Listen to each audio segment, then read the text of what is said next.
So, paano ko nga ba ito mga kadaba ginagawa ang mga ganitong content mga kadaba? Yun kunwari, naglagay ng baso yung kasama mo tapos hindi mo na mahawakan. So, paano nga ba yung mga kadaba ginagawa? Kung gusto nyong malaman mga kadaba, tara sa may CapCut. So, ganito ka lang yung mga kadaba ini-edit mga kadaba. Siyempre, una dyan mga kadaba, mag-record muna tayo mga kadaba ng mga actingan na kagaya nito mga kadaba. Pero kayo nang bahala kung anong actingan ang gusto nyo mga kadaba. So, dito tayo mga kadaba, mag-focus mga kadaba sa paglagay ng baso mga kadaba.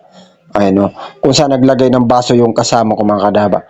At siyempre, dito na rin tayo mga kadaba magka-cut kung saan yung baso habang nandiyan pa mga kadaba, yung papasok na yung kasama ko. Dito tayo mga kadaba mag-split. Ayan. Tapos, pag split mga kadaba, pag kinuha na yung baso mga kadaba, ayan, dyan na tayo mga kadaba mag-split ulit kasi tatanggalin natin yung mga kadaba, yung pagkuha ng baso. Ngayon, i-delete mo lang yung sobra. Ngayon, pag na-delete na, siyempre, ikaw naman mga kadaba, umakting ka lang na kunwari mga kadaba, nawala yung baso. So, ganun lang mga kadaba, ang ginawa kong pag-edit mga kadaba. Ayan o, kunwari nawala. Siyempre, ikaw din, mag-acting-acting ka din. Ganyan lang mga kadaba, ang ginawa kong actingan. So, ngayon mga kadaba, unahin natin dito mga kadaba sa may baso mga kadaba. So, medyo mahaba ang video na ito mga kadaba. Kasi nga mga kadaba, kapag editing ang pinasok mo, dapat talaga mga kadaba, matyaga ka talaga dyan mga kadaba sa pag-edit mga kadaba. Kung talagang editing ang mga content mo. So, ngayon, ang gagawin natin, i-click mo itong nasa gilid mga kadaba para lumaki. Ngayon, pag malaki na siya, kailangan mo yan i-screenshot.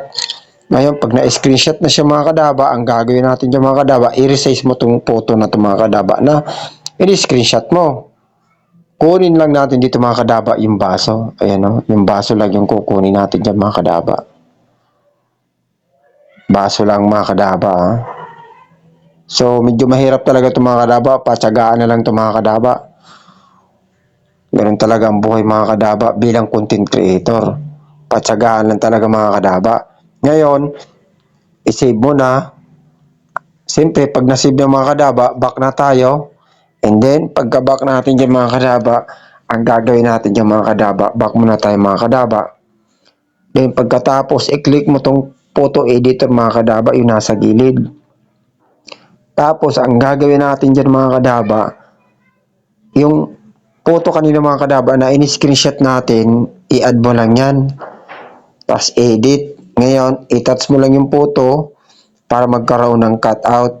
Ngayon, i-click mo lang itong mga kadaba, itong, ano na itong mga kadaba, itong quick select, i-adjust mo lang siya mga kadaba, i-resist mo lang, lagay lang natin siguro sa mga 10 siguro, 10. Yan. Tapos, ngayon, i-touch mo lang yung mga kadaba, para magkaroon siya ng green. Yan. Dandahan lang mga kadaba sa pag-touch, baka sumobra naman. Yan mga kadaba, ganyan-ganyan lang mga. Okay lang mga kadaba kahit may mga sobra-sobra mga kadaba. Ganun talaga mga kadaba. So ngayon mga kadaba, pag okay na siya mga kadaba, i-touch pa natin ng konti. Ngayon, i-erase natin mga kadaba yung mga sobra. Kasi pangit naman tignan, di ba? Erase mo lang mga kadaba yung mga sobra-sobra mga kadaba. So ganyan lang mga kadaba yung pag-erase oh. Yan oh. Yan, ganyan lang ginawa ko mga kadaba ng pag-erase. Okay lang kahit may mga sobra na mga konti. Yan. I-erase nyo lang mga kadaba. Yan. So, ganyan lang mga kadaba yung pag-erase. So, pag-editing mga kadaba yung pinasok mo talaga, dapat matyaga ka talaga dito mga kadaba sa pag-edit. Kasi kung wala ka naman tyaga talaga, wala ka din mapapala. Ganun talaga mga kadaba kapag baguhan ka pa lang. Pati dito sa baba. So, malapit-lapit na mga kadaba. Ngayon, pag okay na siya mga kadaba, i-check nyo lang. Ngayon, pag na-check na, i-adjust natin mga kadaba, ganyan o. Pag okay na siya mga kadaba, export nyo lang. Then, done. At pagkatapos, balik tayo doon kanina mga kadaba sa video mga kadaba na ginawa natin mga kadaba kanina. So, bale ito yung mga kadaba. Yung kanina na ginawa natin, di ba? Yung naglagay tayo ng baso. Tapos kinuha. Tapos ikaw naman, umakting ka naman na kunwari, unang wala yung baso. So, bali dito tayo mga kadaba maglalagay ng baso. Ngayon, overlay nyo lang mga kadaba, add overlay. Then, pagkatapos, yung ginawa natin kanina mga kadaba na naka-remove BG. Ayun no, yung inedit natin. Tapos, hanapin mo lang si remove BG, then chroma key. Ito yung inedit natin kanina mga kadaba. Ngayon, adjust nyo lang to. Pabaan nyo lang.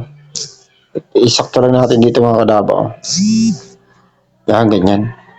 Ngayon, ang gagawin natin dyan mga kadaba, ganito ang gagawin natin dyan. No?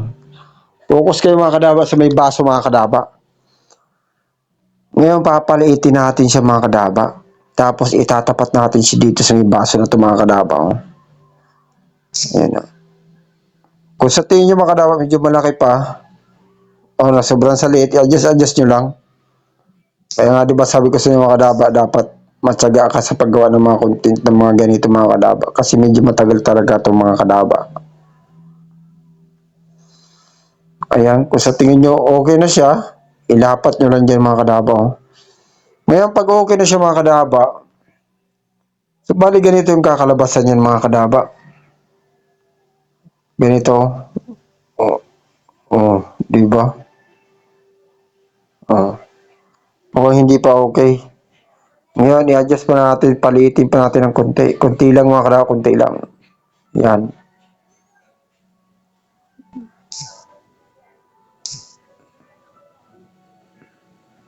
So, dito siguro mga kadaba, banda, tignan natin mga kadaba.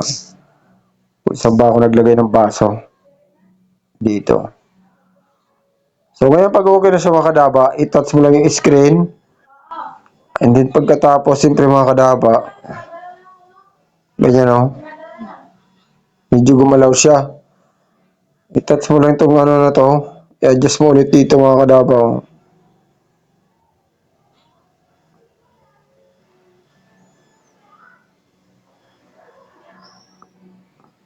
Hirap naman ito.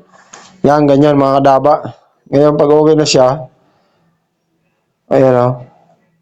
Diba? Ngayon ipili natin mga kadaba. Ayan. So bali ganyan mga kadaba yung kakalabasan niya talaga mga kadaba. O diba? Hindi na mahawakan. Napakalupit. So ganun-ganun ko yung mga kadaba inedit. Oh. Napakatindi at napakalupit. So ganun ko yung mga kadaba inedit mga kadaba, diba? Isa naman nag-a-acting pa. Kunwari hindi niya kita yung baso. Nasa hawakan niya. So, ganyan ko lang yung mga kadaba, ini-edit mga kadaba. O, di ba napakalupit? So, may pang-content ka na mga kadaba. So, try nyo na mga kadaba.